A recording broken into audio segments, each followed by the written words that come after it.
మత్తయి సువార్త 1:1 చూద్దాం. అబ్రహాము కుమారుడగు దావీదు కుమారుడైన యేసుక్రీస్తు వంశావళి. బైబిల్ ఓపెన్ చేసిన వెంటనే నూతన నిబంధనలో మన మత్తయి సువార్త 1:1 చదవడం ప్రారంభిస్తేనే మీకు ఎలా ఉండిందో నాకు తెలియదు, కానీ నేను అలా ఓపెన్ చేసి అబ్రహాము కుమారుడైన దావీదు కుమారుడైన యేసుక్రీస్తు వంశావళి అని చదివేసరికి నేను చాలా షాక్ అయ్యానండి. ఎందుకంటే అబ్రహాముకు దావీదు కుమారుడు కాదు, దావీదుకు డైరెక్ట్గా యేసుక్రీస్తు కుమారుడు కాదు. మధ్యలో చాలామంది ఉన్నారు. అబ్రహాముకు ఇస్సాకు మాత్రమే కాదండి కదా, అబ్రహాముకు కుమారులు ఉన్నారు, దావీదుకు కుమారులు ఉన్నారు. కానీ మధ్యలో వాళ్ళందరూ ఎట్టుపోయారో, మరి ఎక్కడ మిస్ అయ్యారో, ఎక్కడ దారి తప్పి వెళ్ళిపోయారో, వాళ్ళ జీవితాలన్నీ కొట్టివేయబడ్డాయండి. వాళ్ళ జీవితాలన్నీ కూడా మరుగు చేయబడ్డాయి. అబ్రహాము కుమారుడైన దావీదు కుమారుడైన యేసుక్రీస్తు వంశావళి. ఒకసారి మనము కింది వచనాల్లోకి వద్దాం. 17వ వచనాన్ని మనం చూద్దామండి. ఇట్లు అబ్రహాము మొదలుకొని దావీదు వరకు తరములన్నీయు 14 తరములు. ఎన్ని తరాలను పక్కన పెట్టాడు మత్తయి? ఎన్ని తరాలను పక్కన పెట్టాడు? తర్వాత దావీదు మొదలుకొని యూదులు బబులోనుకు కొనుపోబడిన కాలము వరకు 14 తరములు. తర్వాత బబులోనుకు కొనబోబడినది మొదలుకొని క్రీస్తు వరకు 14 తరములు. ఎన్ని తరాలను? మొత్తం ఎన్ని తరాలు? 14 × 3, 14 × 3 తరాలను పక్కన పెట్టి ముచ్చటగా 3 పేర్లు చెప్పేశాడండి. ఏం రాశాడు? అబ్రహాము కుమారుడైన దావీదు కుమారుడైన యేసుక్రీస్తు వంశావళి. యేసుక్రీస్తు. అయితే ఈ 17వ వచనంలో మనము మిస్ అయిన తరాల గురించి మాట్లాడుతున్నాం. మధ్యలో మిస్ అయినటువంటి తరాలు. ఎన్ని తరాలు మిస్ అయ్యాయి? 14వ చోట మిస్ అయిపోయారు కదా. మనకు టెక్స్ట్ బుక్ ఉంటుందండి. టెక్స్ట్ బుక్ ఉంటుంది కదా, ప్రతి ఒక్క గ్రూప్ వాళ్ళకి టెక్స్ట్ బుక్స్ ఉంటాయి. ప్రతి సబ్జెక్టుకి టెక్స్ట్ బుక్ ఉంటుంది. అయితే అదే టెక్స్ట్ బుక్కి గైడ్ కూడా ఉంటుందండి. ఆ గైడ్లో ఏమంటారంటే, అన్నీ చదవాల్సిన పని లేదు, ఎగ్జామ్స్కి క్వశ్చన్స్ వస్తాయి, ఇవే చదవండి, ఇవే వచ్చేస్తాయి అన్నట్టుగా గైడ్ చేస్తారు అన్నమాట. గైడ్ చేస్తారు. నేను 7th క్లాస్ ఎలా పాస్ అయ్యానో చెప్పాలా వద్దా? నేను ఒక ట్యూషన్కి వెళ్ళేవాడినండి. ఆ ట్యూషన్ సారు చదువు చెప్తూనే ఉంటాడు, కానీ ఎగ్జామ్స్ టైం వచ్చేసరికి అందరూ ఆయన ట్యూషన్లోనే జాయిన్ అవుతారు. ఎందుకో తెలుసా? ఎవ్రీ ఎగ్జామ్ ఈవినింగ్కి ఆయన బయటికి వెళ్తాడు. బయటికి వెళ్ళి వచ్చేసిన తర్వాత క్వశ్చన్స్ చెప్తాడు. అరే, ఇంపార్టెంట్ క్వశ్చన్స్ రాసుకోండిరా, ఇవే చదవండి రాత్రంతా, మొద్దు మొహల్లరా, సంవత్సరంతో చదవరు కానీ వచ్చి నా మొహాన పడతారు, మీ కొరకు నేను కష్టాలు పడాల్సి వస్తుంది, ఎంత కష్టపడి తయారు చేశాను తెలుసా ఈ క్వశ్చన్స్ను, ఇవే ఎగ్జామ్స్కి వస్తాయి, ఇవే చదవండి అనేవాడు. పేపర్ అవుట్ చేసేసి ఉంటాడండి. క్వశ్చన్ పేపర్ ఆయనకు వచ్చేసింటుంది. కాకపోతే మమ్మల్ని తిట్టాలి కదండి, స్టూడెంట్స్ని తిట్టాలి కదా. తిట్టినట్టు చేసేవాడు. మక్కి ఫస్ట్ క్వశ్చన్ నుంచి లాస్ట్ క్వశ్చన్ వరకు ఆయన ఏం చెప్తాడో అదే వచ్చేస్తుందండి. ఎలా ఇన్ఫ్లుయెన్స్ చేస్తాడో తెలియదు, ఎలా చెప్తాడో తెలియదండి. సంవత్సరం అంతా చదివిన వాడు లాస్ట్ మూమెంట్లో ఆయన ట్యూషన్కి వెళ్తే మాత్రం వాడు ఎటువంటోడైనా, మూగోడైనా, గుడ్డోడైనా, చెవిటోడైనా పాస్ అయిపోతాడండి. ఇంకొక ఫెసిలిటీ ఉందండి. బొమ్మ అంటే ఫోటో హాల్ టికెట్ మీద ఆ వ్యక్తిది ఉంటుంది, స్టూడెంట్ది ఉంటుంది. కానీ ఎగ్జామ్ రాసేది ఆ ఫెసిలిటీ కూడా ఉందండి. మేము చదివేటప్పుడు మీరు పాపం పూరండి, చాలా పూరు, మీరే కష్టపడి చదివి రాసింటారు. బాగా గమనించండి, మన క్రైస్తవ జీవితంలో మనము చాలా విలువైన విషయాలని ప్రతిదాన్ని పట్టుకొని వేలాడి అల్లాడిపోతుంటామండి. ఎన్ని తరాలు పక్కన పెట్టబడ్డాయి?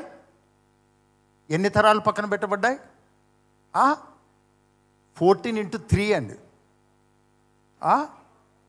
14 × 3. ఇన్ని తరాలు పక్కన పెట్టి మత్తయి ఏమంటున్నాడో తెలుసా అండి? అబ్రహాము కుమారుడైన, అబ్రహాం కుమారుడు ఎవరు? ఇస్సాకు. ఇస్సాకు ఒకడే కొడుక? ఇస్సాకు ఒక్కడే కొడుక అండి? తరాలు మాత్రమే కాదు, ఆ తరాలలో అనేక మంది అబ్రహాము సంతానం ఉన్నా వాళ్ళను కూడా పక్కన పెట్టి, తరమే కాదు అందులో ఉన్నటువంటి కొంతమందిని కూడా పక్కన పెట్టి బైబిల్ రాయబడింది. అబ్రహాము కుమారుడైన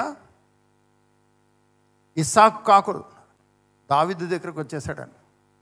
దావీదుకు ఒకటే కొడుక. దావీదుకి ఎంతమంది కొడుకులండి? కష్టపడకండి, అవసరం లేదండి.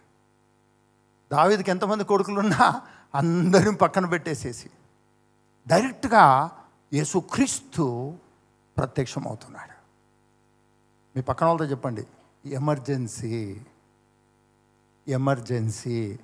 ఎమర్జెన్సీ ఏంటంటే నీ జీవితంలో దేవుడే తరాలను పక్కన పెట్టుకుంటూ వచ్చాడు. ఎప్పుడెప్పుడు క్రీస్తు రావాలా, ఎప్పుడెప్పుడు యేసయ్య రావాలా, ఎప్పుడెప్పుడు యేసయ్యలోకి నువ్వు రావాలా అన్న తీవ్రత పరలోకం కలిగి ఉందండి. పరలోకం కలిగింది. కానీ మన తీవ్రత ఎలా ఉంటుందంటే ఎప్పుడెప్పుడు మనకు కావాల్సింది కావాలా అన్న తీవ్రత మనకు ఉంటుంది. ఎప్పుడెప్పుడు మనం అనుకున్నది జరగాల అన్న ప్లాన్ మనకు ఉంటుంది. కానీ దేవుని తీవ్రత ఏంటంటే ఎప్పుడెప్పుడు యేసుక్రీస్తుని భూమి మీదకి తీసుకురావాలా, యేసయ్య ఈ భూమి మీద శరీరధారిగా జన్మించాలి, ఎప్పుడెప్పుడు ఆయనలోకి మనం రావాలి అన్న తీవ్రత పరలోకం కలిగి ఉంది. నీ తీవ్రతకు ఆయన తీవ్రతకి ఎక్కడైనా కనెక్షన్ దొరికిందా? ఫైరే. కనెక్ట్ అవ్వలేదా? మిస్ ఫైరే. చెప్పండి, నన్ను బట్టి దేవుడు నన్ను చూసి ఎన్ని తరాలను పక్కన పెట్టాడో, ఎంతమందిని దేవుడు పక్కన పెట్టాడో, నేను ఇంపార్టెంట్ అని నా కొరకు దేవుడు ఎన్ని తరాలను పక్కన పెట్టాడో. ఇది కనుక నీకు అర్థమవుతాయి కదా. మనకి ఇష్టమైన వాళ్ళ కొరకు మనం ఏం చేస్తాం? ఒక వ్యక్తి నీకు ఇష్టమా కాదా అనేది దేన్ని బట్టి తెలుస్తుందో తెలుసా అండి? నువ్వు ఎన్ని పక్కన పెట్టావో. జెస్సీ అంటే నాకు ఇష్టమా కాదా? వైఫ్ అండి, నా వైఫ్ జెస్సీ ఎవరు అన్నట్టుగా చూస్తున్నారేంటి? నా భార్య గురించి మాట్లాడుతున్నానండి. అయితే జెస్సీ అంటే నాకు ఇష్టం అనుకోండి, నేను దేన్ని బట్టి నువ్వు నాకు ఇష్టము అని నేను నమ్ముతానంటే ఎన్ని జెస్సీ కొరకు నేను పక్కన పెట్టుకుంటూ వచ్చానో అన్న క్యాలిక్యులేషన్ బట్టి జెస్సీ అంటే నాకు ఎంత ఇష్టమో ఆ క్యాలిక్యులేషన్ బట్టి నేను క్యాలిక్యులేట్ చేసుకుంటా. జెస్సీ నిజమే నేనంటే నీకు ఇష్టం అని చెప్పినా నేను నమ్మను. నా భార్య కొరకు నేను ఎన్నిటిని పక్కన పెట్టుకుంటూ వస్తానో ఆ క్యాలిక్యులేషన్ ఉంటుంది కదండి, దాన్ని బట్టే నేను ఎంత ఇష్టపడుతున్నానో. దేవుడు నీ కొరకు తరాలను, ఆ తరాలను జనరేషన్స్ను మాత్రమే కాదు, అక్కడ 10 మంది ఉంటే 10 మందిలో ఒక్కరిని మాత్రమే సెలెక్ట్ చేసుకొని మిగిలిన వాళ్ళందరినీ పక్కన పెట్టుకుంటూ వచ్చాడండి దేవుడు. అందరు చెప్పండి, సమూయేలు దావీదింటికి వెళ్ళాడండి. దావీదు కొరకు ఎదురు చూస్తున్నాడు. పాపం సమూయేలుకే తెలియదండి, సమూయేలుకే తెలియదు. సమూయేలు దేవుడు దావీదు కొరకు ఎన్నుకున్నాడు. దావీదు దేవుని హృదయానుసారుడు. మరి వెళ్ళేటప్పుడే దేవుడు సమూయేలు వినే వ్యక్తే కదా. దేవుని స్వరాన్ని వినడా? చెప్పండి. మీ ఇంట్లో సమూయేలు కాదండి, బైబిల్లో ఉన్న ప్రవక్త అయిన సమూయేలు. మీ ఇంట్లో ఉన్న సమూయేలుకు చెవిటి ప్రాబ్లం ఉండొచ్చేమో దేవుని స్వరాన్ని వినడానికి. మీకు తెలిసిన సమూయేలుకు శామ్యూల్ అంటే దేవుని స్వరాన్ని వినలేని చెవిటివాడు ఏమో. కానీ బైబిల్లో ప్రవక్త అయినటువంటి దాను మొదలుకొని బైర్షెబా వరకు దేవుని ప్రవక్తగా స్థిరపడినటువంటి సమూయేలుకు దేవుని స్వరం వినడం తెలుసు. అందుకనే స్థిరపడ్డాడు ప్రవక్తగా. అయితే విచిత్రమైన విషయం ఏంటో తెలుసా అండి? ఆ దావీదింటికి పంపించేటప్పుడు ఆ ఇంట్లో దావీదని ఒకడు ఉంటాడు చిన్నోడు, వాడిని అభిషేకించని చెప్పి పంపించవచ్చు కదండి. ఎవరనింది? దేవునికి దావీదు పేరు తెలీదా? అందరు ఇక్కడే ఉన్నారా లేదా అండి? యెషయి ఇంటికి సమూయేలు వెళ్తున్నప్పుడు అభిషేకించడానికే కదా వెళ్ళింది. సమూయేలును దేవుడు పంపింది. మరి పేరు చెప్పాడా? పేరు చెప్పినట్టుందా బైబిల్లో? ఎన్ని పనులు చేస్తాడో తెలుసా అండి దేవుడు నీ కొరకు? ఒక్క దావీదు కొరకు ఎన్ని పనులు చేశాడో తెలుసా? ప్రవక్తకు పేరు చెప్పకుండా పంపించాడండి. ఈ ప్రవక్తకు ఒకటే టెన్షను ఏంటంటే, ఒకడే కొడుకు అనుకోండి యెషయికి, నో ప్రాబ్లము. ఇక్కడ ఏంటంటే ఫుట్బాల్ టీం అండి, క్రికెట్ టీం మాదిరి 9 మంది, 10 మంది, 12 మంది, 13 మంది పిల్లలు అన్నమాట. అది చిన్న సంఖ్య. అయితే నువ్వు వెళ్ళి అక్కడ దావీదని ఉంటాడు, నూనె పోసి అభిషేకించు అంటే పని అయిపోతుంది. కానీ చెప్పాడా దేవుడు అలా? సమూయేలుకి చెప్పి పంపించాడా దావీదు గురించి? దావీదు పేరు చెప్పాడా? ఈ సమూయేలు పోయినప్పటి నుంచి కూడా, ప్రభువా 6 ప్యాక్ ఉంది నాయనా, నీకు 6 ప్యాక్ అయితేనే బాగా పనికి వస్తుంది ప్రభువా, పెద్దోడు నా, రెండోవాడు నా, మూడోవాడు నా. సమూయేలుకు విసుగు వచ్చేసిందండి. బైబిల్లో విసుగు వచ్చినట్టు నాకు తెలీదు, కానీ దేవుడు చేసే పని చూడండి ఎలా ఉందో. ఒక్క దావీదు కొరకు ప్రవక్తను, ఆ ఇంట్లో వాళ్ళందరినీ, అసలు ఆ ప్రవక్త వస్తున్నాడంటేనే ఆ రోజుల్లో, ఈ రోజులు అంటే పాస్టర్లు మా ఇంటికి వస్తున్నాడు రానేలే, వచ్చిన తర్వాత రైడ్ అయిదేమో అనే టైప్ అనమాట మనం. అప్పట్లో ప్రవక్త వస్తున్నాడంటే నువ్వు సమాధానంగా వస్తున్నావా అని అడిగే రోజులండి అవి. ఎందుకంటే ప్రవక్త కనుక వచ్చి కొంచెం ఇరిటేట్ అయినాడు అనుకోండి, అవుట్ ఆ ప్రాంతం అంతేగా.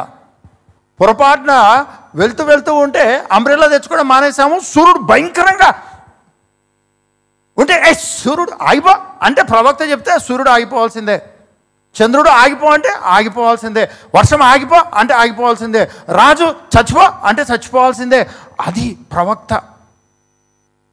అటువంటి సమూయేలు ఎక్కడి పడితే అక్కడికి పోయే వ్యక్తి కాదు. పో అన్నాడు. వస్తూ ఉంటేనే ఆ ప్రాంతమే వణికిపోయింది.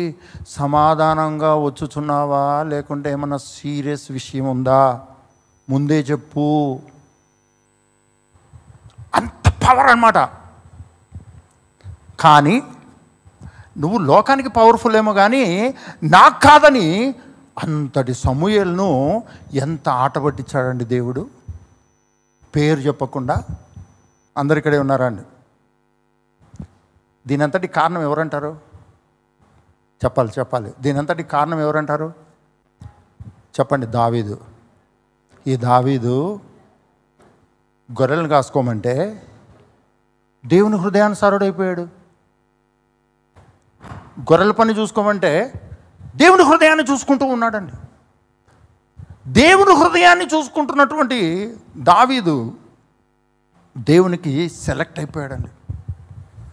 ఆ ఒక్క దావీదు కొరకు సమూయేలు వీడా అంటే వీడు కాదు, వీడా అంటే వీడు కాదు, వీడా అంటే వీడు కాదండి.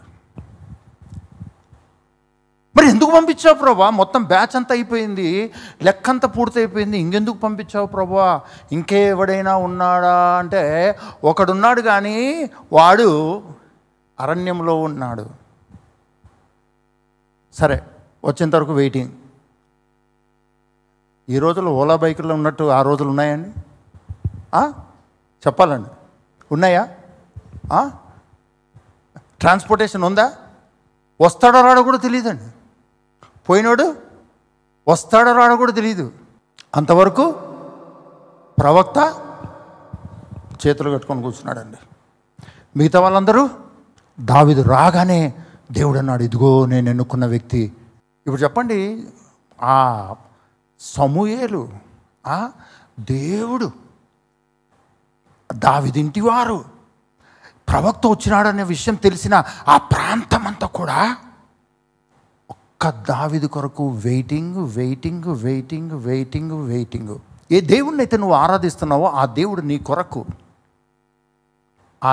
కొరకు తరతరాలను పక్కన పెట్టాడు, వంశాలను పక్కన పెట్టాడు, నిన్ను ఎన్నుకున్నాడు, నిన్ను రక్షించుకున్నాడు. నీ కొరకే దేవాది దేవుడే ఈ భూమి మీదకి శరీరధారిగా వచ్చాడు. వెయిట్ చేసి కాలం పరిపూర్ణమైనప్పుడు ఈ భూమి మీదకి వచ్చేసాడు. ఎందుకు వచ్చాడు? ఎవరి కొరకు వచ్చాడు చూద్దాం, ఇప్పుడు చూద్దాం. అసలు అక్కడ నువ్వు ఉన్నావా లేదా? ఎఫెసీయులకు రాసిన పత్రిక 1వ అధ్యాయం 3వ వచనం నుండి. మన ప్రభు అయిన యేసుక్రీస్తు యొక్క తండ్రి యొక్క దేవుడు స్తుతింపబడునుగాక. కొత్త నిబంధనకు పాత నిబంధనకు ఉన్న డిఫరెన్స్ ఏంటంటే, సింపుల్గా మాట్లాడుకోవాలంటే కొత్త నిబంధనకు పాత నిబంధనకు ఉన్న simple difference, simple and beautiful and powerful difference ఏంటంటే, చెప్పాలా వద్దండి? భార్య భర్తకు ఉన్నటువంటి డిఫరెన్స్ ఏంటంటే సింపుల్ అండ్ పవర్ఫుల్ విషయం ఒకటి చెప్పాలండి. కొత్త నిబంధనకి పాత నిబంధనకి ఉన్న సింపుల్ డిఫరెన్స్ ఏంటంటే, పాత నిబంధన మొత్తము మొరపెట్టడము, కన్నీరు గార్చడము, రోధించడము, అడుక్కోవడము, దిక్కుతోచనట్టుగా ఉండడము, ఎంతో ఎంతో చేసిన తర్వాత అప్పుడు కానీ ఇది పాత నిబంధన. కొత్త నిబంధన అన్నా నేను. పాత నిబంధన అంతా బూడిద, గోనెపట్ట, బూడిద శరీరానికి పూసుకొని, తల మీద పూసుకొని, బూడిదలో కూర్చొని అది మొరపెట్టడం, నలగొట్టుకోవటం, కృంగిపోయి నశించిపోతున్నట్టు. కానీ కొత్త నిబంధనకు వచ్చేసరికి స్తుతి ఆరాధనా నీకే మాదు యేసయ్యా, స్తుతి ఘనత మహిమా మీకే మాదు యేసయ్యా.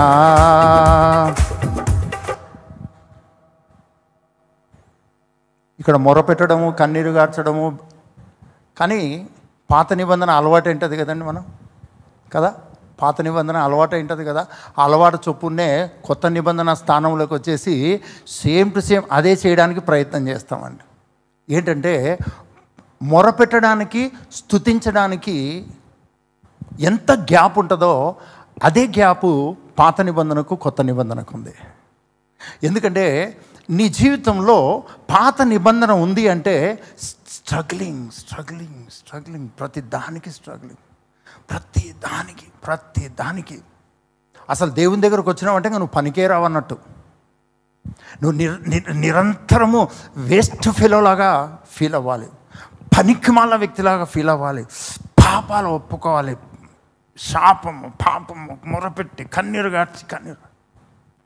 కానీ నువ్వు కొత్త నిబంధన సంబంధమైన వ్యక్తిగా ఉంటే నువ్వేం చేస్తావో తెలుసా? నీకు తెలియకుండానే అబ్బా నిన్నే ప్రేమిస్తున్నా, ఆసక్తితో ప్రేమిస్తున్నా, అన్ని వేళలా పొగడేదను, అంతరంగం మందు స్తుతించేదను, అన్ని వేళలా పొగడేదను, అంతరంగమందు స్తుతించేదను, అన్నియు నీవేనయ్యా నాకు, అన్నియు నీవేనయ్యా.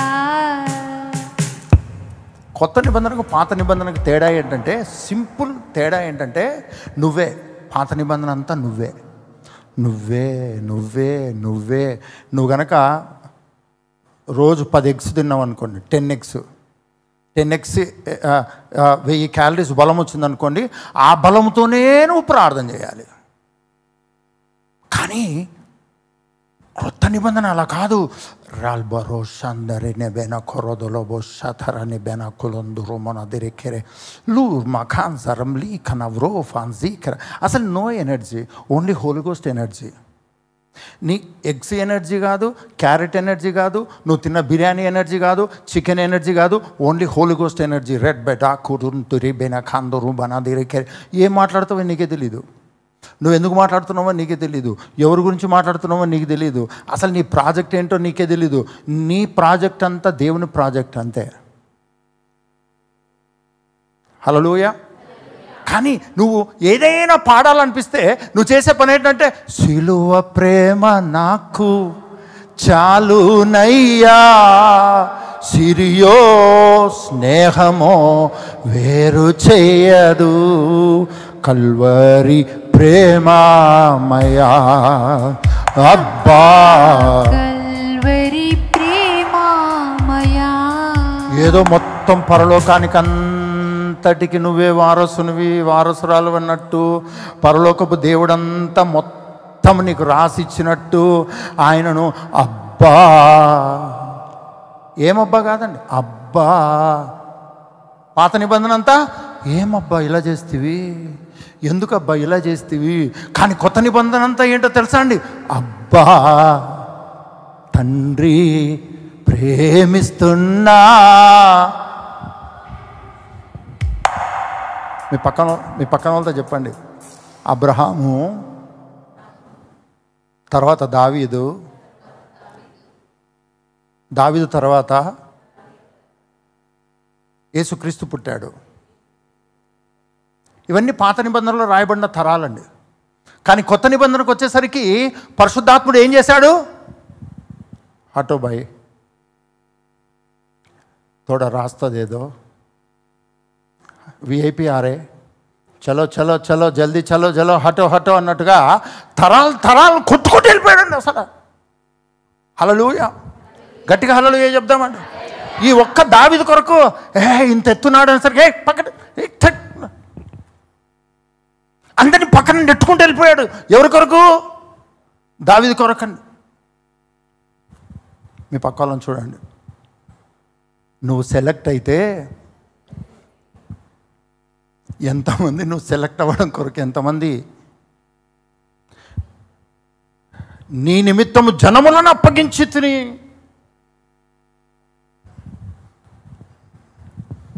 మనం మాత్రం ఈరోజు క్రైస్తవంగా ఏం చేస్తామో తెలుసా, ఏమిస్తీవి ప్రభువా, అడిగింది ఒకటన్నా ఇస్తీవా లేదా, ఏదైనా ఒకటి రాసుకొని ఎవరికైనా సాక్ష్యం చెప్దామంటే జీవితంలో ఒక్క సాక్ష్యం కూడా లేదు. జీవితం ఏంటొచ్చి ఇదే జీవితం. ప్రభు నీ కొరకు తరతరాలనే పక్కన పెట్టాడంటే ఏం చేయాలి ప్రభా, తరాలను పక్కన పెడితే ఏం చేయాలి ప్రభా. నేను అడిగిన తప్ప అన్నీ ఇస్తావు. మీ పక్కన వాళ్ళతో చెప్పండి, నీ దగ్గర ఉన్న ప్రేయర్ రిక్వెస్ట్లు ఏవైతే ఉన్నాయో అవి నిన్ను టార్చర్ పెడుతున్నాయి. నువ్వు రాసుకున్న ప్రేయర్ రిక్వెస్ట్లే నిన్ను టార్చర్ పెడుతున్నాయి. దివారాత్రులు ధ్యానించు, వాటినే ధ్యానిస్తున్నావు నువ్వు. ఎడతెగక ప్రార్థన చేయమంటే అసలు తెగనీయవు, నువ్వు అసలు తెగనీయవు. లిస్టు తేలాలి అంతే, ఆ లిస్టు మొత్తం తేలాల్సిందే. ఆ లిస్టును పక్కన పెట్టకుండా నువ్వు ప్రార్థన చేసి చేసి చేసి ప్రార్థన విని పాటలు అన్నా ఇవే, ప్రార్థన వినేడి రాసిన భక్తులు అద్భుతంగా రాసింటారండి. కానీ మనం వాడుకుంటాం చూడండి ఆ పాటలను, అబ్బబ్బబ్బబ్బబ్బా. Okay Google please play Christian కన్నీటి పాటలు. ఓకే గూగుల్ ప్లీజ్ ప్లే కన్నీటి ప్రార్థన పాటలు. రాసిన వాళ్ళు ఎంతో అర్థవంతంగా రాసింటారండి, అర్థవంతంగా రాసింటారు. సారీ, మనకు అర్థవంతంగా అర్థమవుతుందండి, సగమే అర్థమవుతుంది. ఈ మధ్యాహ్న కాల సమయంలో పరిశుద్ధాత్మ నీతో ఏం మాట్లాడాలనుకుంటాడంటే, నీ కొరకు పరలోకం అనేక విషయాలను పక్కన పెట్టుకుంటూ వచ్చింది నీకు ఇంపార్టెన్స్ ఇస్తూ. ఆ ఇంపార్టెన్స్ నీకు అర్థం కాక ఈరోజు నీ ముందర ఉన్నటువంటి దేని కొరకు యు ఆర్ స్ట్రగ్లింగ్. తరాలను ఎగరగొట్టేసిందండి బైబుల్. ఈ బైబుల్ ఎగరగొట్టిందంటే దేవుడు ఎగరగొట్టాడని అర్థం. హల్లెలూయా. నీ కొరకు ఎంతమంది నెగ్లెక్ట్ చేయబడ్డారో దేవుని చేత, ఎంతమంది రిజెక్ట్ చేయబడ్డారో నాకు తెలియదు. కానీ ఎంతమందిని పక్కన పెడితే నువ్వు ఈరోజు రక్షింపబడ్డావో, ఎంతమంది వెల చెల్లిస్తే ఈరోజు నువ్వు రక్షింపబడ్డావో. అబ్రహాము వెల చెల్లించాడు నీ కొరకు. ఈరోజు నువ్వు అబ్రహాము యొక్క ఆశీర్వచనము అన్నదాన్ని ఎంజాయ్ చేయడం కొరకు అబ్రహాం సఫర్ అయ్యాడు. ఎన్ని కన్నీరు కార్చిన రాత్రులు ఉన్నాయో అబ్రహాం జీవితంలో. భార్యకి చెప్పుకోలేక, ఇంట్లో వాళ్ళకి చెప్పుకోలేక, చుట్టుపక్కల ఉన్న వాళ్ళకి చెప్పుకోలేక, పాపము ఎన్ని కన్నీరు కార్చిన రాత్రులు ఉన్నాయో. ఈరోజు మనము లాఫింగ్ అనాయింటింగ్ అండి. నవ్వండి నవ్వండి నవ్వండి నవ్విస్తున్నామండి. ఎందుకో తెలుసా అండి, ఎవరో కన్నీరు గార్చారు. ఈరోజు మనం నవ్వడానికి పరిశుద్ధాత్మ యందు ఆనందంతో ఉండడం కొరకు ఒకప్పుడు ఎవరో కన్నీరు గార్చారండి. Hallelujah. If you really know your importance in the sight of the lord, you never cry for anything. నీవు దేవుని రాజ్యము నీకు ఇచ్చే ప్రాధాన్యత ఏంటో, ఎంత విలువైనటువంటి వ్యక్తివో, ఎంత విలువైన వ్యక్తి ఎంత విలువ నీకు ఇస్తున్నాడు అన్న విషయం కనుక నీకు అర్థమైతే నువ్వు ఏ రోజు కన్నీరు గార్చావు, ఎగిరి గంతేస్తావు, స్తుతిస్తావు. అది పాత నిబంధన భక్తులకు అర్థం అవ్వలేదండి. వాళ్ళు ఎవరి కొరకు ప్రయాసపడుతున్నారో వాళ్ళకే తెలియదండి. ఎక్కడికి వెళ్ళాలో తెలియకుండా అబ్రహామును బయటికి రమ్మన్నాడు. అబ్రహామును దేవుడు ఎక్కడికి వెళ్ళాలో చెప్పి బయటికి రమ్మన్నాడా? చెప్పాలండి. ఎక్కడికి వెళ్ళాలో తెలుసా అండి అబ్రహాముకు? కానీ దేవునికి తెలుసా? చెప్పండి, ఏంటి దేవుని ప్లాన్ ఏంటి? దేవుడు అబ్రాహాము అనే వ్యక్తిని పిలిచినప్పుడు దేవుని ప్లాన్ ఏంటి? ఎక్కడికి వెళ్ళడానికి పిలిచాడు? దేవుడు అబ్రాహామును పిలిచినప్పుడు దేవుడు ఎక్కడికి వెళ్ళడానికి పిలిచాడో తెలుసా అండి? దేవుడు అబ్రాహామును చంపేయడానికి పిలిచాడండి. అబ్రాహామును దేవుడు పిలిచినప్పుడు దేవుడు అబ్రాహామును ఎందుకు పిలిచాడో తెలుసా అండి? చంపేయడానికండి. మీరు ఎక్కడ బైబిల్లో అది ఉందా అని అనుకుంటావు. ఒక వ్యక్తి పేరు పోతే ఆ వ్యక్తి ఉన్నట్ట పోయినట్ట? చెప్పాలండి. ఒక వ్యక్తి పేరు అబ్రాహాము అన్న వ్యక్తి భూమి మీద నుంచి మాయమైపోయాడు, అబ్రహాం అయిపోయాడు అంటే దాని అర్థం ఏంటి? మనిషి ఉన్నట్ట పోయినట్ట? చెప్పాలి. భర్తలు భార్యల మీద కోపడుతూ నా పరువు తీసావు, నా పేరును ఖరాబ్ చేసావు. ఏం చేసింటుందండి? ఎందుకు అంత ఇరిటేట్ అవుతారు భర్తలు భార్యలు? మీ బంధువుల ముందర నన్ను అంత అనాల్సిన అవసరం ఏమిటి అని భార్య కేకలేస్తుంటుందండి భర్త మీద.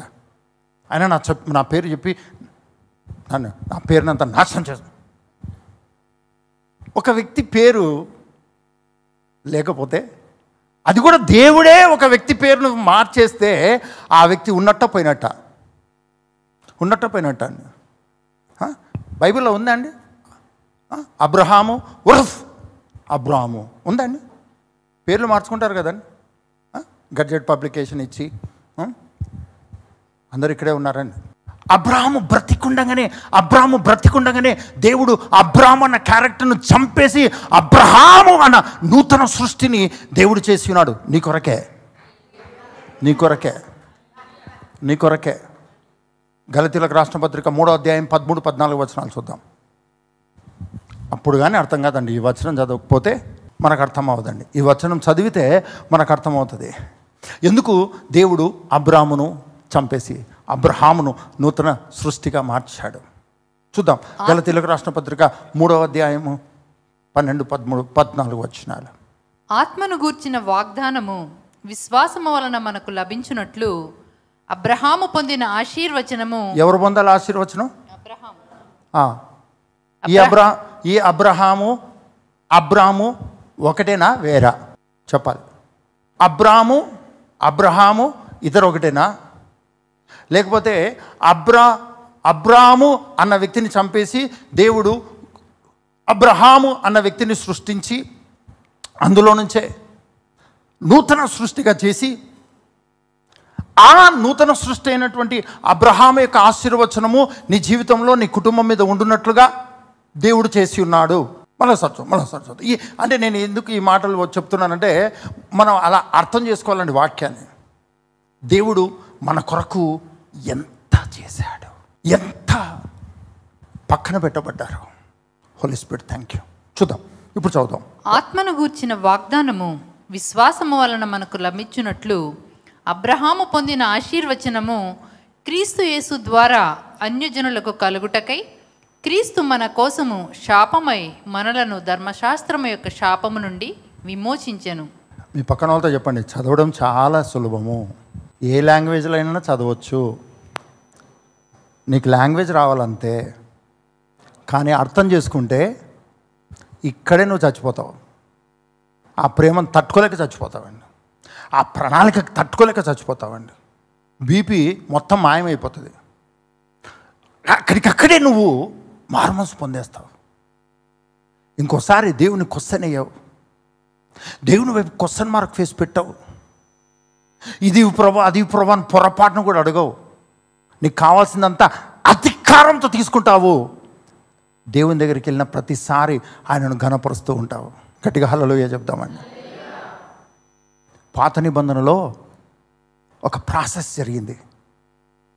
ఎవరెవరు పక్కకు పోవాలి, ఎవరెవరు పక్కకు పోవాలి, ఎవరెవరు పక్కకు పోవాలి, ఎవరెవరు పక్కకు పోవాలి. దేవుని వాక్యం చెప్తుంది గలతీలకు రాసిన పత్రికలో, ధర్మశాస్త్రమును బట్టి ఎవ్వరు నీతిమంతులు కారు. మరి దేవుడు ధర్మశాస్త్రం ఇశ్రాయేలుకి ఎందుకు ఇచ్చినట్టు? అది నెరవేర్చబడదు, దానివల్ల ఎవ్వరు నీతిమంతులు అవ్వలేరు. ఆ ధర్మశాస్త్రాన్ని ఎవరు సంపూర్తి చేయలేరు. ఆ ధర్మశాస్త్ర ప్రకారము ఎవరు నీతిమంతులు అవ్వలేరు. అలాంటప్పుడు దేవుడు ధర్మశాస్త్రమును ఎందుకు ఇచ్చినట్టు? మీ పక్కన చూడండి. నీకు కృప చూపించడానికి వారికి దేవుడు కఠినమైన ఆజ్ఞలు ఇచ్చాడు. హల్లెలూయా. దేవుడు కొంతమంది కొరకు కఠినముగా ఉన్నాడు. దేవుడు కొంతమందికి తన కఠినత్వాన్ని చూపించాడు. దేవుడు కొంతమందికి కృప చూపించాడు. కానీ దేవుడు కఠినం చేసినా, దేవుడు కృప చూపించినా ఈరోజున్న నీ కొరకు మాత్రమే అని నువ్వు ఎప్పుడూ మర్చిపోవద్దు. ఈ బైబిల్ని ఈరోజు చదువుతున్న నీ కొరకే ఆయన కఠినస్తుడిగా కనపడ్డాడు. ఆయన మనుషులను చంపేసినట్టుగా, దేశాలను నాశనం చేసినట్టుగా కనపడుతున్నాడు. అదే సమయంలో కాపాడిన వాడిగా కనపడుతున్నాడు. ఇలా నాశనం చేసినట్టు కనపడినా, రక్షించినట్టు కనపడినా ఈ బైబిల్ను చదువుతున్న నీ కొరకే ఆయన కనబడడానికి చేసి ఉన్నాడు. మరోసారి చదువు. గలతీలకు రాసిన పత్రిక 3వ అధ్యాయము 13-14 వచనాలు. ఆత్మను గూర్చిన వాగ్దానము విశ్వాసము వలన మనకు లభించునట్లు అబ్రహాము పొందిన ఆశీర్వచనము క్రీస్తు యేసు ద్వారా అన్యజనులకు కలుగుటకై. ఏ అబ్రహాం అండి ఈయన? ఏ అబ్రహాం? నాకు పెద్ద ప్రాబ్లం ఏంటో తెలుసా అండి.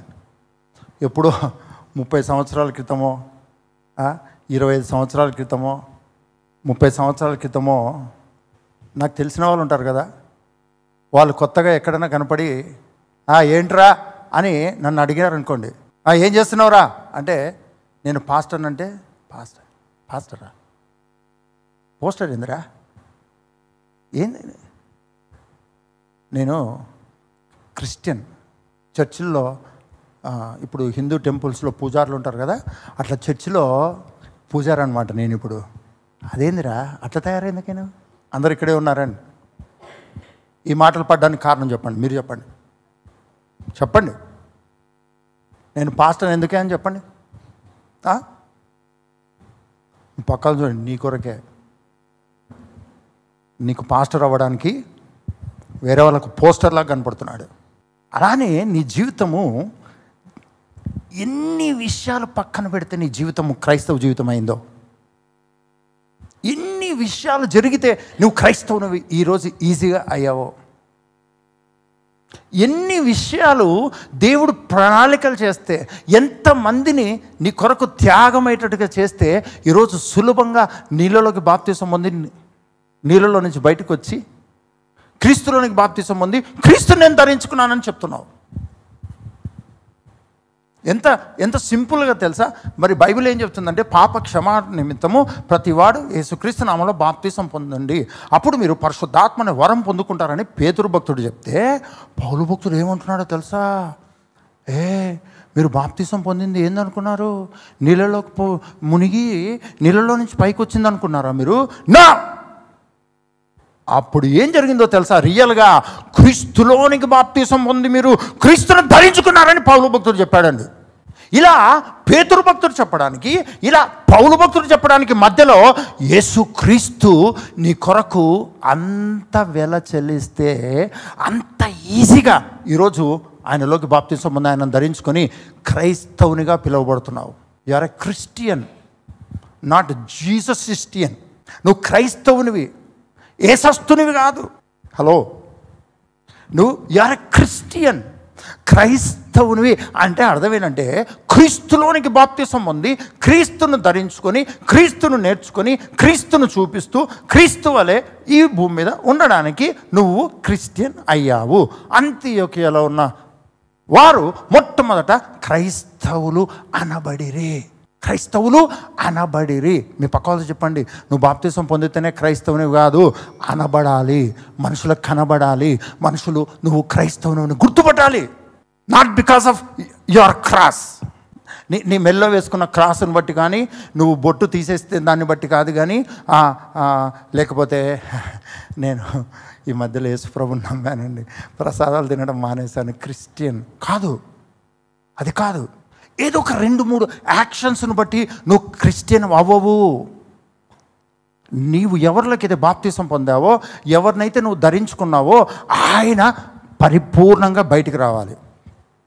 ఎగ్జాంపుల్ చెప్తాను. మీకు తెలుసో తెలీదో, మనిషికి స్వెట్ వస్తుంది కదండి, చెమట. అది రాకపోతే రోగం అండి. సగం రోగాలకు కారణము నీ బాడీలో నుంచి స్వెట్ అనేది బయటికి రాకపోవడం కదా. వర్కౌట్ అంటారు, వర్కౌట్ కాదండి, చెమట బయటికి తెప్పియడం అనమాట. నీలో ఏదో ఉంది, అది కనపడకుండా లోపల ఉండేది, కొన్ని బయటికి కనబడేవి ఉన్నాయి. ఎంతమంది ఉదయాన్నే గుండెను సరిగా క్లీన్ చేసుకొని వచ్చారు? ఓసారి కిడ్నీస్ను ఎవరు సర్ఫేస్కి అడిగానండి, ఇలా అడిగామనుకోండి, సర్వీస్ అయిపోయిన తర్వాత ఎర్రగడ్డ అడ్రస్ ఇస్తారా ఇవ్వరా? నాకు చెప్పండి కదా. నీలో క్రీస్తు ఉన్నాడు, ఆ క్రీస్తు లోపల ఉండడానికి రాలేదు. నీలో ఉన్న క్రీస్తు నీ లోపల నుంచి బయటికి ఎంత బయటికి అంటే అది దేశాలకు విస్తరించినంతగా బయటికి రావడానికి ఇష్టపడుతున్నాడు ఆయన. మీ పక్కన చెప్పండి, నీకు పాస్పోర్ట్ ఉందా? త్వరగా తీసుకో. ఎందుకంటే if you really wants to live as a Christian, you need a passport. కారణం ఏంటంటే, నీకు ఇష్టం లేకపోయినా ఆ క్రీస్తు నిన్ను పట్టుకెళ్ళిపోతాడు అంతే. ఒక్కొక్కసారి నీకు పాస్పోర్ట్ అవసరమవుతుంది, జాగ్రత్తగా అన్నీ రెడీ చేసి పెట్టుకో. హల్లెలూయా. నేను 10th ఫెయిల్. ఇక్కడ 10th ఫెయిల్కి క్రిస్టియన్ లైఫ్కి సంబంధం లేదండి. నీ క్రీస్తు సంబంధమైన జీవితము నీలో నుంచి బహిర్గతం అవడం స్టార్ట్ అవుతే, మేనిఫెస్టేషన్ అనేది నీలో నుంచి ఆ క్రిస్టియన్ లైఫ్ అనేది బయటికి రావడం ప్రారంభం అవుతే, ఆ అనాయింటెడ్ లైఫ్ అనేది బయటికి రావడం స్టార్ట్ అవుతే, నువ్వు ఉండవు. మనుషులు నిన్ను ఉండనియరు, నిన్ను నిద్రపోనియరు, నిన్ను తిండి తిననియరు, నిన్ను పడుకోనియరు, ఏం చేయనియరండి. నిన్ను పిలుస్తూనే ఉంటారు, ఫోన్లు వస్తూనే ఉంటాయి. యేసు ప్రభు నీ కొరకు వెళ్ళ చెల్లించాడు. అంత మాత్రమే కాదు, అనేకులు నీ కొరకు వెళ్ళ చెల్లించే తర్వాత ఈరోజు నువ్వు క్రిస్టియన్ అయ్యావు, నువ్వు క్రైస్తవుని అయ్యావు. అంత విలువైనటువంటి విలువ కలిగిన ఉన్నతమైన శక్తివంతమైన అద్భుతమైన క్రైస్తవ జీవితం ఈరోజు నువ్వు జీవిస్తున్నావు. ఆ జీవితంలో నువ్వు నిలబడ్డావు, ఆ జీవితంలో నువ్వు నివసిస్తున్నావు, ఆ క్రీస్తులో నువ్వు నివసిస్తున్నావు, ఆ క్రీస్తును నువ్వు ధరించుకున్నావు. ఎందుకో తెలుసా అండి, ఆ క్రీస్తు జీవితం ఈ భూమి మీద ఉన్న మనుషులకు అవసరం అండి. దయచేసి ఎవరికి కూడా సువార్త చెప్పడానికి ప్రయత్నం చేయొద్దు. ఎందుకో తెలుసా, నువ్వు చెప్తే కనపడదు, నిన్ను చూస్తే కనపడుతుంది. నువ్వు చెప్తే కనపడదు, నిన్ను చూస్తే కనపడుతుంది. హల్లెలూయా. ఆ అనాయింటెడ్ లైఫ్ అనేది నువ్వు చెప్తే కాదు, నిన్ను చూస్తే ఆ సువార్త లోకానికి కనపడుతుంది. అందుకనే నిన్ను రక్షించాడు ప్రభువు. అందుకనే ఆ రక్షణ వెనుక విలువ చెల్లించడం అనేది ఉంది, వెల చెల్లించడం అనేది ఉంది. ఈరోజు మన క్రైస్తవ జీవితము ఎంతమంది వెల చెల్లిస్తే, దేవాది దేవుడే ఒక్కడే కాదు, ప్రవక్తలు, అపోస్తులు హతసాక్షులయ్యారు. ఏమయ్యారు? హతసాక్షులయ్యారు. దయచేసి మరొకసారి గలతీయులకు రాసిన పత్రిక 3వ అధ్యాయం 13-14 వచనాలు చూద్దాం. విశ్వాసము వలన మనకు లభించునట్లు ఆత్మను గురించిన వాగ్దానము, విశ్వాసము వలన మనకు లభించునట్లు. విశ్వాసం వలన, లేకుంటే కష్టపడడం వలన, ఉపవాసం ఉండడం వలన, కన్నీరు కార్చడం వలన, రక్తం ఇట్లా ఒక నైఫ్ తీసుకొని ఇక్కడ 2 సార్లు 1 2, 3, 4 తర్వాత పరిశుద్ధాత్మతో నింపబడతావు. ఇట్లానా చెప్పాలి. లేకపోతే నైఫ్ తీసుకొని మొత్తం గుండు చేసుకోవాలండి. అప్పుడు పరిశుద్ధాత్మతో నింపబడతాం. అట్లా కాదు. అసలు మన తల మీద కత్తి పడకూడదు. హెయిర్ కనీసం అంటే 2 feet పెరగాలి. అప్పుడు పరిశుద్ధాత్మతో నింపబడతాం కదా. ఇలాంటి ఏ ప్రయాస లేకుండా, ఇలాంటి ఏవి లేకుండా విశ్వసిస్తే ఏం విశ్వసిస్తే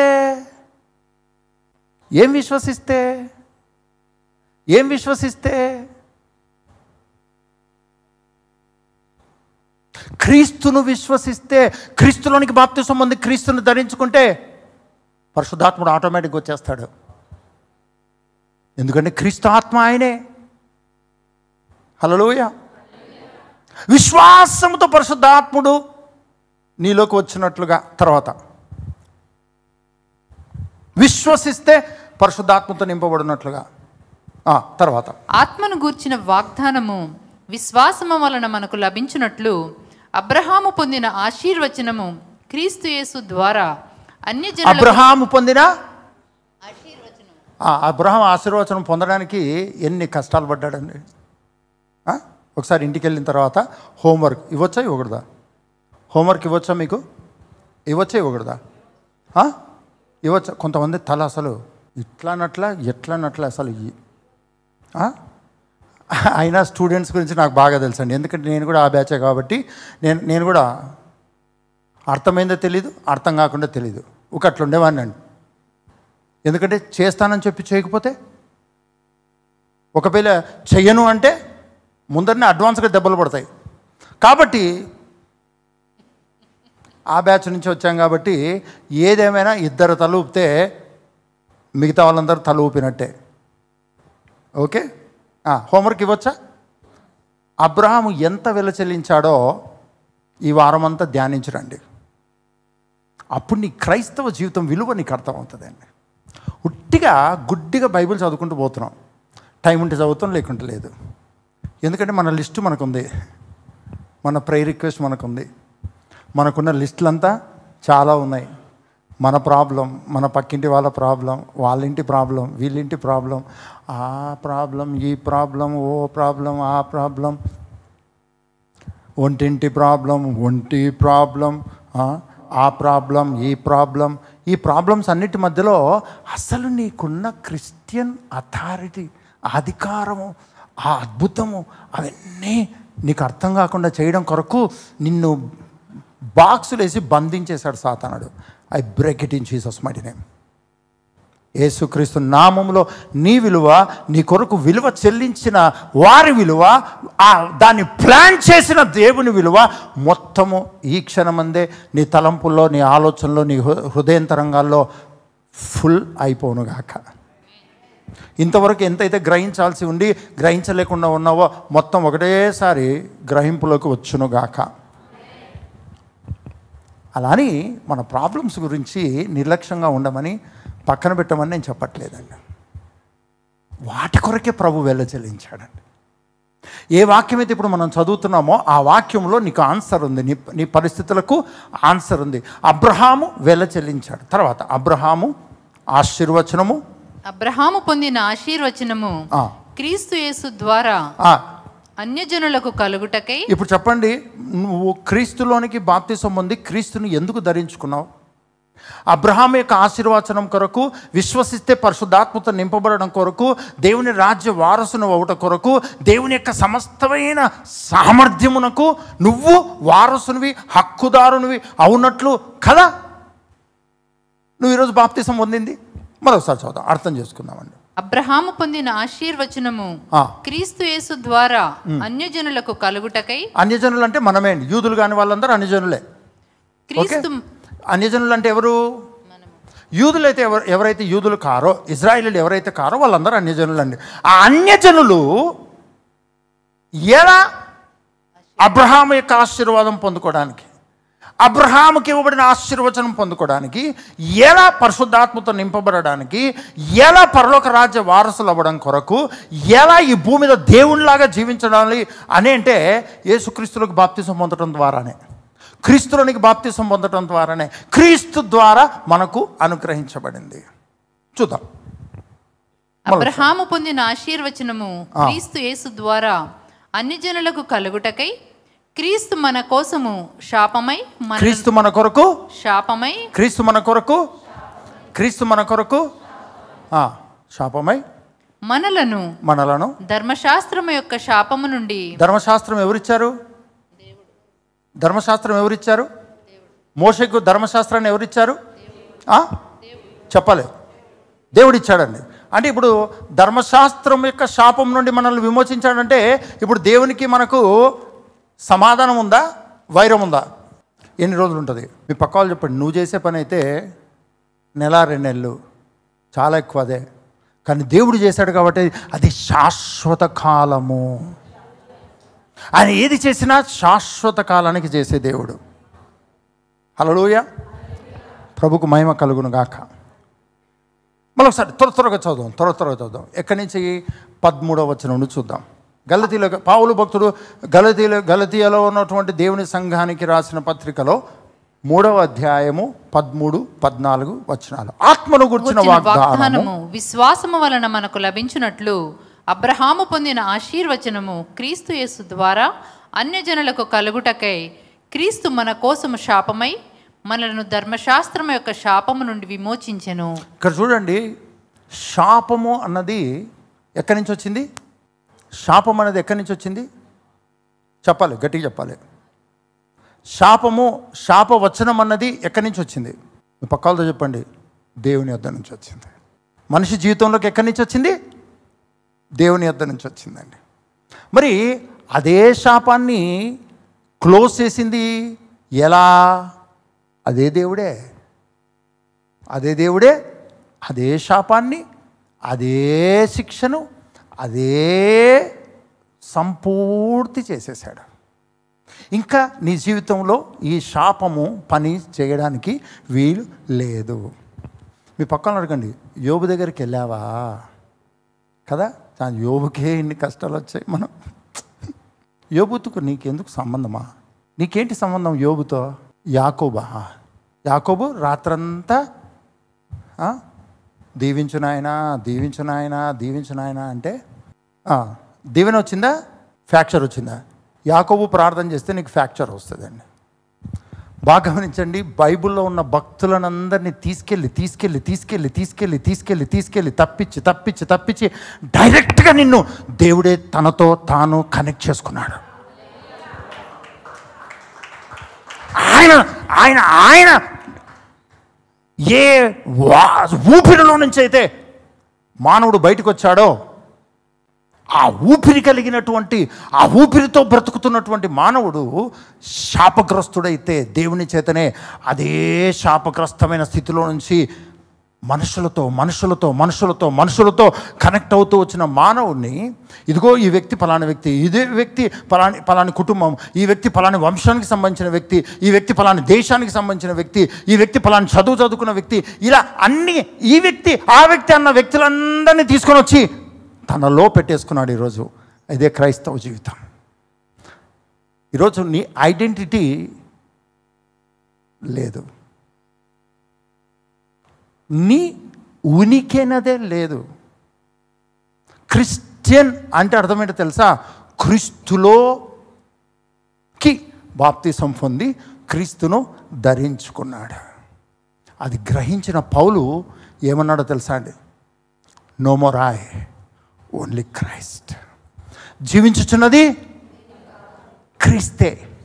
మరి జీవించుచున్నది నేను కాదంటే ఉన్నట్ట పోయినట్ట? నీ జీవితంలో కన్నీరు, మున్నీరు, వేదన, దుఃఖము, బాధ, చింత ఎన్ని రోజుల వరకు ఉంటుందో తెలుసా అండి? నేను బతికున్నాను, నేను ఉనికిలో ఉన్నాను, నేను బతికున్నాను, నేను జీవిస్తున్నాను, నేనున్నాను అన్ని రోజులు నువ్వు రోధిస్తూనే ఉంటావు, బాధపడుతూనే ఉంటావు, వాళ్ళు వీళ్ళు ఇట్లా అని. కానీ పౌలు భక్తుడు చూసి చూసి చూసి చూసి పౌలు భక్తుడు అనుభవిస్తూ ఏమన్నాడో తెలుసా అండి? జీవించుచున్నది నేను కాదు, క్రీస్తే.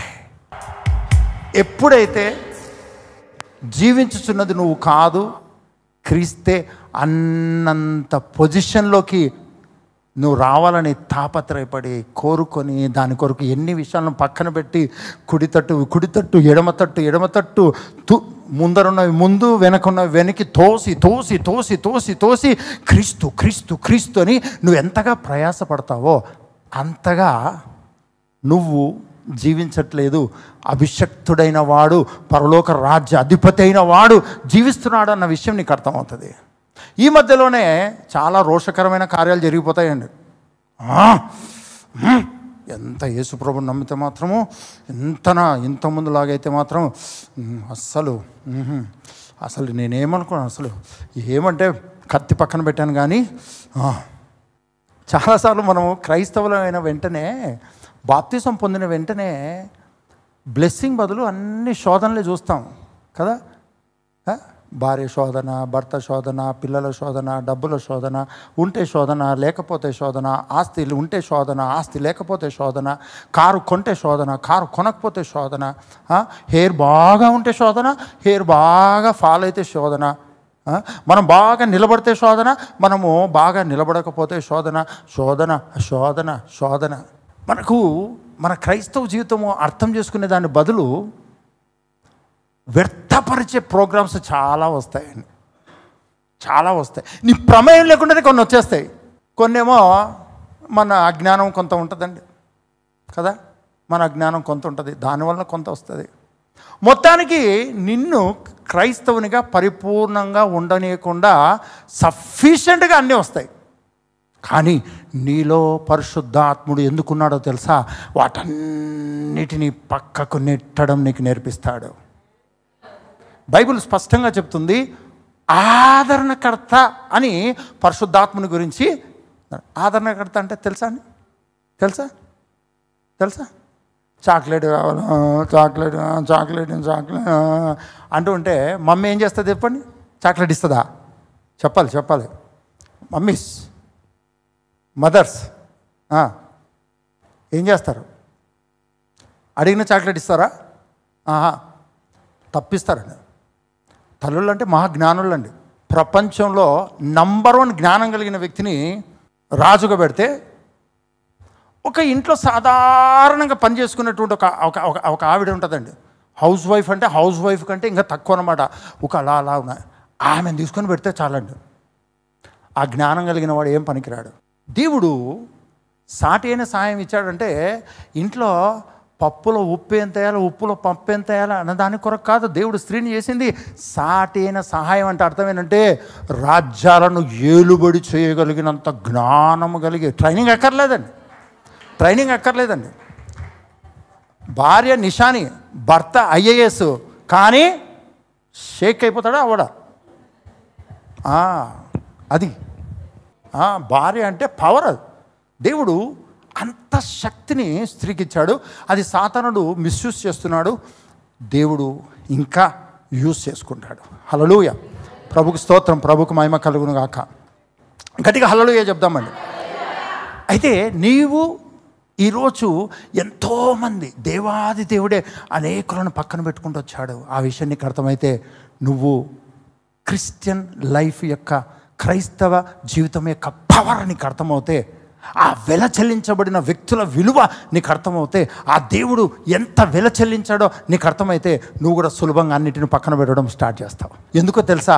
నీలో నుంచి క్రీస్తు మహిమ, అభిషేక, ప్రభావ జీవితము సులభంగా అందరికీ అందుబాటులోకి రావడానికి. హల్లెలూయా. యేసుక్రీస్తు ఈ భూమి మీదకి లోక పాపమును మోసుకొని వెళ్ళే దేవుని గొర్రె పిల్లగా వచ్చాడండి. లోక పాపమును మోసుకొని వెళ్ళే ఏమైనా ప్రోటోకాల్ ఉంటుందండి అక్కడ? కొంతమంది కొరకు ఉంటుందా? అందరి కొరకు. అలానే క్రైస్తవ జీవితం అనేది బీదవాళ్ళు, డబ్బులున్న వాళ్ళు, జ్ఞానవంతులు, జ్ఞానం లేని వాళ్ళు, ఇట్లా ఎవ్వరికి కాదండి. తెలిసిన వాళ్ళు, తెలియని వాళ్ళు కాదు. నువ్వు క్రిస్టియన్ అని సర్వలోకమునకు తెలియాలి. నీ అభిషేకపు జీవితము, పరలోక రాజ్య జీవితము అందరికీ తెలియాలండి. నిన్ను ద్వేషించే వాళ్ళకి తెలియాలి, నిన్ను అసహించుకునే వాళ్ళకి తెలియాలి. హల్లెలూయా. ప్రభుకు స్తోత్రం, ప్రభుకు మహిమ కలుగును గాక. ఒక్క నిమిషం అటువంటి జీవితాన్ని కోరుకుందామా? నాకు ఇంతవరకు సంపూర్ణంగా అర్థం కాలేదు ప్రభువా, నాకు బోధించు పరిశుద్ధాత్ముడా. ఈ క్రిస్టియన్ లైఫ్, ఈ క్రైస్తవ జీవితం ఇంతవరకు నాకు అసలు కొద్దిగా కూడా అర్థమైనట్టు అర్థం కాలేదో, నాకే అర్థం కావట్లేదు. Teach me holy spirit. క్రీస్తు నందలి జీవితం నాకు లోతుగా అర్థం కావాలి. దాని విలువ ఏంటో నాకు అర్థం కావాలి. కేవలం ఆదరింపబడము, ఏదో హృదయంలోనే గాయాలు తగ్గిపోవడము, ఏదో కొన్ని సమస్యలు తొలగిపోవడము, ఏదో కొద్దిగా రావాల్సింది రావటము, ఏదో కొద్దిగా సమృద్ధిలో జీవించడము, దీనికంటే అమూల్యమైనది నా కొరకు వెళ్ళ చెల్లించిన నా క్రీస్తును గురించిన జ్ఞానం. వెలపేటి కొన్నావు నన్ను, నేను నీ సొత్తును యేసయ్యా. వెలపేటి నేను నీ సొత్తునయ్యా.